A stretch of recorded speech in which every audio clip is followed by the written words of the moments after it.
How's it going, everyone? We're back with another weekly watch list, and my mouse is dying, so I'm going to try to make this as efficient as possible. But thank you so much for tuning in. Back with another watch list. This is 1 week. Yeah, there goes the mouse. Oh my gosh, I'll just use my my Mac keypad, I guess, or whatever mouse pad. But this is 1 week post Ironman triathlon. I did my first half Ironman last Sunday, and it was one of the best days of my life. So hopefully it can inspire you to get out there and try something that challenges you, and just push for a better version of yourself. I do have a full Ironman coming up at the end of the year, which I'm extremely excited for after how great this last one went. And if you're someone who needs a challenge, that's definitely a big challenge, and it will definitely change your life for sure. Secondly, but most importantly, Memorial Day. Thank you to anyone in the service, out of the service, retired, anything. My father was an Army Ranger for 30 years. I understand the sacrifices that are made and, honestly, quite frankly, the hell that some people go through. Even if you were never deployed or seen combat or anything like that, just making the sacrifice to join the service is more than enough. So I want to give a shout out and thank you to anyone who is enlisted and serving this country. Excuse me. So let's get into the watch list here. Let's get into NQ first. So we're obviously back at all-time highs. First levels I'm watching are the previous day high and the previous day low.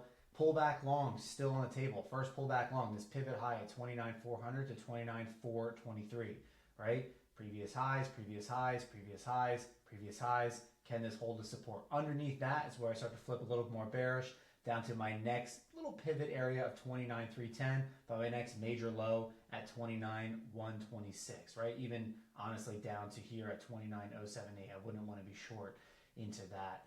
Under 29,000, even more so, of course, down to this daily demand where we bounced earlier this week to a T at 28,662.75.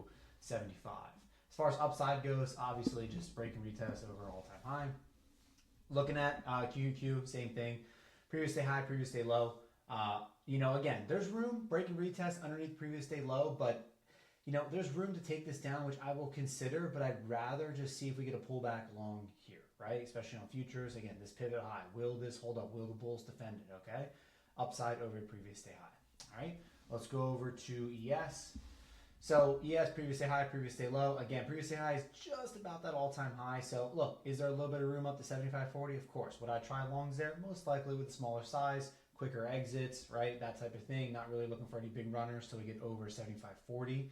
As far as downside goes, underneath this previous day low and 74.69 area, again, a little bit of room down to this pivot high, right? Multiple highs, high, high, high. Can bulls defend this as a pullback low? Beneath that, that's where I'm looking at more downside down to 74.08 and so on, right? We'll go over to SPY.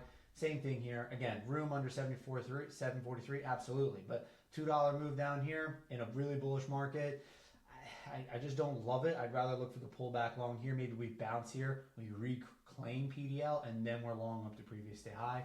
I like that a lot better. Apple was beautiful on Friday. Had an awesome trade here. Looks like we do have some demand here on the 30-minute as well. So I'll mark that out. Let's see if Apple wants to hold this previous day low and continue higher. Upside over previous day high. As far as downside goes on Apple, I have a pullback long here at the previous all-time high at 303.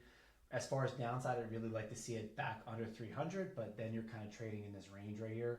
Not really a huge fan of that. Really not big on the downside on Apple right now. Let's see how far this thing can run. Let's go over to AMD and NVIDIA. Now with those NVIDIA earnings out of the way, maybe AMD and NVIDIA can clean up a little bit. We had this really nice, 4-hour flag looking thing here that broke out. Looks pretty nice. Looks even better on the daily, gapped up. So my first look is going to be the gap fill. I played a gap fill long on AMD last month. It worked really well. So let's see if we can get down to 451, fill that gap, and move higher. Maybe take a swing here. Maybe look at it to reclaim the PDL and move higher, right? As far as downside goes on AMD, obviously need to get underneath that daily gap, but I like it best underneath 426 for a move back down to 400. Let's go over to NVIDIA. Again, oops, wrong stock. NVD, I don't even know what that is. NVIDIA earnings out of the way. Kind of just fizzling out now, but we have all types of demand down here. I'll show you. So on the 4-hour first, right, we have this biggest areas I'm watching. Previous all-time highs here at 211, 100%, 210, 211, and this previous high here as well, which we're now starting to fail back below. You see this previous high, right? We look at the support here. Look at all the support here. 4-hour hold, 4-hour hold. Every time, bid back up. We are now underneath. That said, we have a very clear 4-hour demand right here and that previous all-time high. So maybe this is a pullback long. We'll see. If we get a really strong price action here on the daily, the 4-hour, I'll look for maybe a swing back up to 227 or so, or even just the previous day high at 221. If we break below this 212, then I'm definitely favoring downside on NVIDIA. Most likely, 195, 200 area. We do have this 4-hour demand here as well, which we already bounced out of once. So we'll see where it goes. But this is a big pivot, right? This previous high, we're failing now underneath again. That's a really clear sign. Bears are in control of this for the short term. We'll see.